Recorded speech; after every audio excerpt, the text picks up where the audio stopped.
Hey guys, ఇంట్లో ఆడవాళ్ళు ఈ వీడియో ఎస్పెషల్లీ మీకోసమే. ఏంటది అంటున్నారా? ఏం లేదండి, మనకి ప్రశాంతత ఉండాలి అంటే పిల్లలు హస్బెండ్ మ్యాటర్లో కాకుండా వేరే మ్యాటర్స్లో ఇన్వాల్వ్ కానంత వరకు మనం ప్రశాంతంగానే ఉంటాము. ఎగ్జాంపుల్ చెప్తాను. నేను 8 ఇయర్స్, ఇప్పుడు పెళ్ళై దగ్గర దగ్గర 8 ఇయర్స్ అవుతుంది.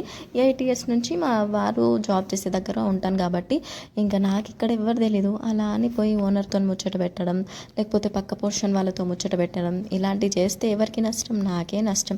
వాళ్ళు ఉన్న కాడ ఉండరు. ఏం కర్రీ చేసావు, మీ సార్ ఏం తీసుకొచ్చారు, ఇవాళ ఏం చేశారు అని అన్నీ అడుగుతూ ఉంటారు.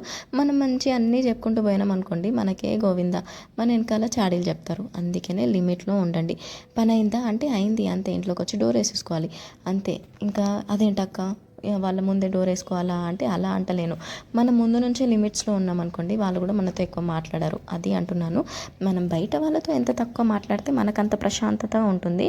అలా కాదని అక్క వదిన అని మంచి సంబంధాలు కలుపుకొని మాట్లాడుకున్నారు అంతే సంగతి. మీ ప్రశాంతత ఇంకా దేవుడు ఎరుగు. అందుకనే ఎవరితో ఎక్కువ మాట్లాడకండి.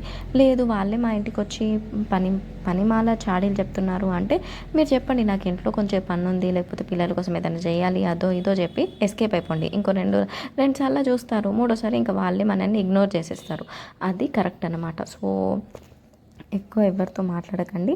ఇంట్లో వాళ్ళకి డైలీ వన్స్ ఫోన్ చేయండి, అమ్మ వాళ్ళకి అత్త వాళ్ళకి. అది కాకుండా ఇంకా స్పెషల్గా రిలేటివ్స్ ఉంటారు కదా, వాళ్ళకి రోజు ఫోన్ చేసి వాళ్ళని విసిగిచ్చి మనం విసిగి అదంతా వద్దు. ఎప్పుడైనా 10 డేస్కో 15 డేస్కో గుర్తొచ్చినప్పుడు అక్క ఏం చేస్తున్నావు లేకపోతే ఇలా మాట్లాడి పెట్టేసేయండి. అంతేగాని ఇంకా పనిమాల వాళ్ళతో ముచ్చట్లు వేసుకుంటూ ఉంటే మనకు తెలియని విషయాలు తెలుస్తాయి, మన ప్రశాంతత అవుట్ అయింది. అందుకనే ఫస్ట్ మనం ఎంత ప్రశాంతంగా ఉంటే మన ఇల్లు అంత ప్రశాంతంగా ఉంటుంది. ఇంటి పక్కన వాళ్ళు, ఇంటి వెనకాల వాళ్ళు, లేకపోతే స్కూల్ బస్ ఎక్కించడానికి వెళ్తాము, అక్కడ 2-3 పరిచయం అవుతారు, వాళ్ళతో ఎక్కువసేపు మాట్లాడామా మళ్ళీ మనకి తలకాయ నొప్పి.